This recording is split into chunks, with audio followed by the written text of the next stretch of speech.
My husband's mistress thinks she won because she stole my rich husband, but he was flaunting my wealth. Now they're both going to taste poverty and my best friend thinks I should tell the mistress. So, I, 39 female, have been with my husband, 39 male, for 14 years and we have lived together for 11 of those years. Even though I said husband, we're not legally husband and wife on paper, as we are not legally married. Anyway, he came and told me that he was in love with someone significantly younger than us, 29 female, 3 weeks ago. I was surprised at the lack of interest I had in receiving such information. I did love him, but maybe my love has always been conditional, and its survival depends on it being reciprocated because it literally vanished the second he confessed to me that he was in love with another woman. He didn't want a separation, but maybe to open the relationship or let his feelings for her subside. At that, I said it was over. It was as if I had never had feelings for him at all. He was taken aback by my indifference, which I thought, the freaking audacity. Did he want me to be hurt and suffer? I told him that he should be relieved that he didn't cause pain. Instead, he has been sulking since. Last Friday when I got home, the mistress was there sitting in my kitchen, sipping my tea. I felt nauseous because seriously,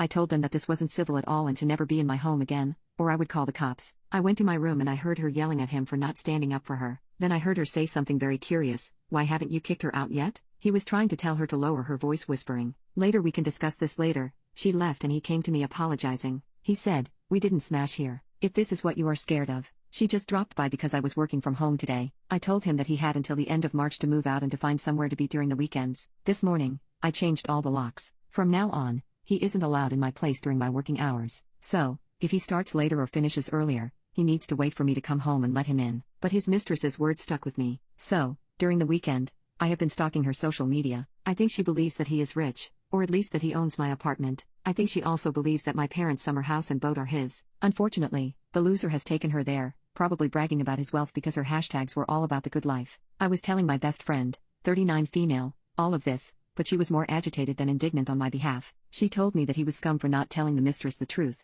and I was in agreement, but then she said I was no better for not explaining his situation to her either. I was dumbfounded, but she was serious. I told her that it wasn't my job to bring the mistress back to earth. My best friend got very angry and demanded that I give her the mistress's username so that she could warn her. I refused, so she called me a bigger prick than he is then. I don't know what's going on with these people. Have they gone mad? Or have I? When did our moral compass go ask you like this? Can someone tell me that I am not insane? Update 1. I did it. I stood up to my former best friend via text, and I confronted her about her non-existent support when I went to her with my woes. I told her that she concentrated on the wrong issue. She should have been my shoulder to cry on. She should have shown up with wine, ice cream, and a shovel, but instead, she called me a bigger jerk than my husband. N2 she tried to gaslight me, and I realized that she's always been good at gaslighting, so I interrupted her before she could make me out to be the villain. I asked her bluntly, "Was your husband married when you started sleeping together? You told us that he was married before. We all knew that, but we were under the impression that he was married and divorced before you two met. Was he still married? Is that why you related to the mistress and felt sympathy for her? Because you were her?"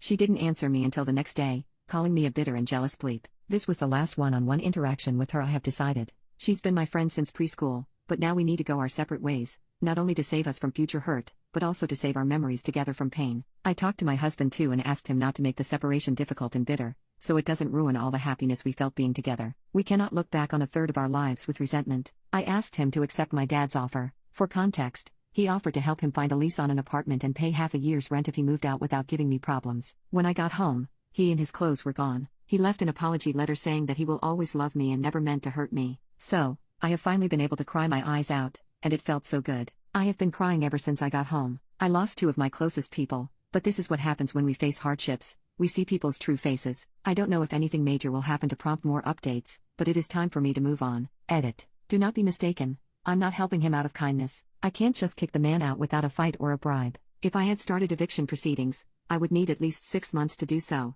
and I didn't want him in my life for this long. Housing is very scarce, and securing a primary lease is almost impossible. My dad has connections with landlords, so he agreed to help him move out. He is living with his parents now until he gets his own place, and I am happy it didn't get more complicated. This was what my lawyer advised me to do because taking the eviction route would have dragged it out for months.